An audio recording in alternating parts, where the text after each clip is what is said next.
Autre fait d'actualité, CANSA, c'est les nouveaux groupes de soutien des personnes vivant avec le cancer de différentes formes. Une initiative du centre hospitalier Nganda qui vise à accompagner les personnes souffrant du cancer avec un traitement de qualité, mais également de les réconforter psychologiquement tout au long de la maladie.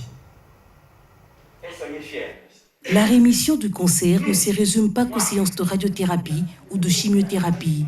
Elle dépend également de l'accompagnement psychologique. Et pour améliorer la qualité de vie des patients souffrant du cancer en RDC, le centre hospitalier Nganda, à travers son service d'oncologie, vient de mettre en place un groupe de soutien dont l'objectif est de faciliter la prise en charge de cette maladie dans le pays et de redonner de l'espoir aux personnes touchées par différentes formes de cancer afin qu'elles puissent comprendre que le cancer n'est pas une fatalité. Le groupe de soutien cancer a été créé aujourd'hui, c'est parce que nous avions compris que les malades de cancer sont un peu négligés et puis beaucoup ignorent.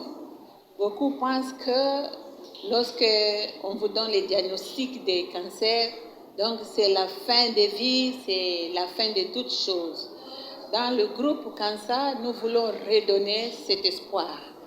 Donc dans ce groupe, nous voulons donc que tout le monde puisse nous connaître. Initiative saluée par les malades souffrant du cancer. Il lance un appel à d'autres patients à travers le pays à se joindre à eux. Je souffre d'un cancer de ce droit depuis, j'ai su ça depuis le mois d'août. Le problème du cancer, ce n'est pas vraiment un problème mortel. Il ne faut pas avoir peur d'un cancer. Quand on a un cancer, il faut prendre ça comme une maladie qui est comme toutes les autres maladies et que ça peut guérir. Il faut que tout le monde sache que quand tu as telle maladie, quand tu as un cancer, si tu vas au centre Nganda, tu peux être reçu et soigné.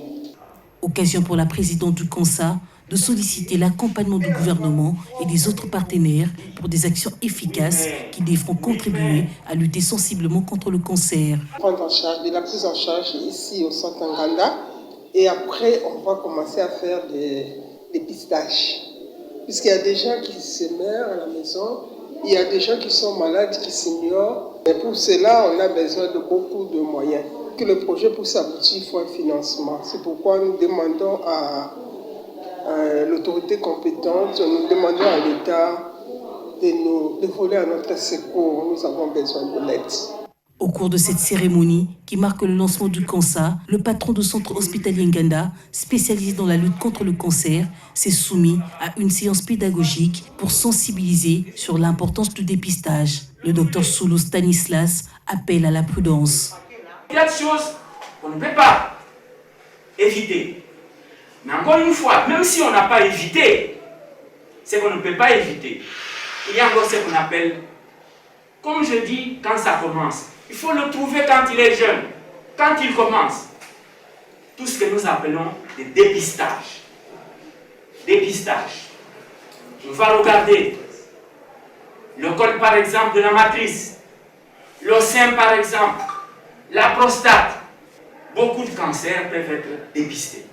Une visite guidée a été effectuée au centre de radiothérapie Mouk et Maseb afin de présenter les équipements disponibles en RDC pour une bonne prise en charge des patients souffrant du cancer. Belle opportunité pour le centre hospitalier Nganda de partager un repas avec ses patients en cette période de fête.